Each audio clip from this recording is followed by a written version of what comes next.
Hello guys, today we are going to see about open chain stitch or ladder stitch. ഇതൊരു chain സ്റ്റിച്ചിൻ്റെ ഒരു കാറ്റഗറിയിൽ വരുന്നൊരു സ്റ്റിച്ചാണ്. ഇതെങ്ങനെയാണെന്ന് ചെയ്യുന്നതെന്ന് നമുക്ക് നോക്കാം. അപ്പോൾ നമ്മൾ ഈ എൻഡിൽ നമ്മൾ ത്രെഡ് എടുത്ത് കേട്ടോ. ഈ ത്രെഡിന് നമുക്ക് ഒന്നും കൂടെ ഒരു ലോക്ക് സ്റ്റിച്ച് കൂടെ ചെയ്യാം.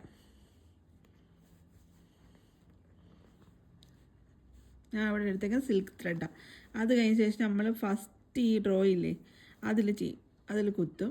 എന്നിട്ട് നേരെ താഴേക്ക് കൊണ്ടുവന്നിട്ട് വീണ്ടും ഒരു സ്റ്റിച്ച് കൊടുക്കും. പിന്നെ നമുക്ക് ഇവിടെ എത്ര ലെന്ത് വേണം, നമുക്ക് ഇത്രയും വേണമെങ്കിൽ ഇത്രയും, അതിൽ ചെറുത് വേണമെങ്കിൽ ചെറുത് കേട്ടോ. നമുക്കിടെ ഇഷ്ടത്തിനനുസരിച്ച് ഞാൻ ഇത്രയും ചെറുതാണ് എടുക്കുന്നത്. അപ്പം അവിടെ സ്റ്റിച്ച് കൊടുത്തു. ഈ സ്റ്റിച്ച് കൊടുത്ത് ഇവിടുന്ന് നേരെ നമ്മൾ അടുത്ത ലൈനിലേക്ക് പോകും. മനസ്സിലായേ? എന്നിട്ട് അവിടുന്ന് നേരെ താഴേക്ക് വരിക, വീണ്ടും ഒരു സ്റ്റിച്ച് കൊടുക്കുക. പിന്നെ അത് കഴിഞ്ഞിട്ട് നമുക്ക് എത്ര ലെന്ത് വേണം അത് ഇങ്ങനെ തന്നെ പ്രോസസ്സ് കണ്ടിന്യൂ ചെയ്ത് മേളിലേക്ക് എത്ര ഇപ്പം മേളിലേക്ക് നമ്മൾ ഈ ഡ്രോ ചെയ്ത് വെച്ചില്ലേ അതിൻ്റെ ഹൈറ്റ് കൂടുന്നതനുസരിച്ച് നമുക്ക് ഈ ത്രെഡിനെ മേളിലേക്ക് കൊണ്ടുപോകാം.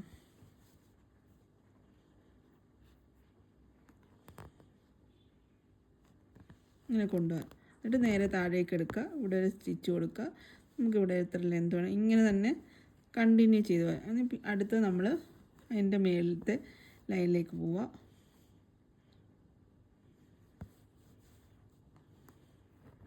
നേരെ താഴേക്ക് വരിക. ഉണ്ടാവും താഴേക്ക് വരിക, അടുത്ത ഇത് സ്റ്റിച്ച് കൊടുക്കുക.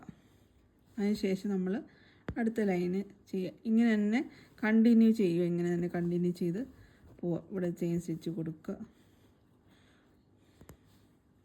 നമുക്ക് എത്ര ലെന്ത് വേണം നമ്മളപ്പം താത്തി ആ മേളിലേക്ക് പോയി പിന്നെ അത് മേളിൽ എൻഡിലെത്തിയപ്പം നേരെ താഴേക്ക് വരിക.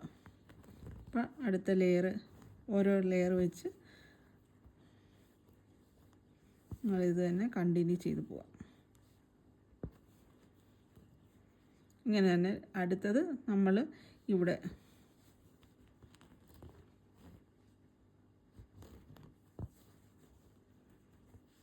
ഇത് കണ്ടോ, ഇതുപോലെ കണ്ടിന്യൂ ആയിട്ട് ചെയ്ത് പോവാം.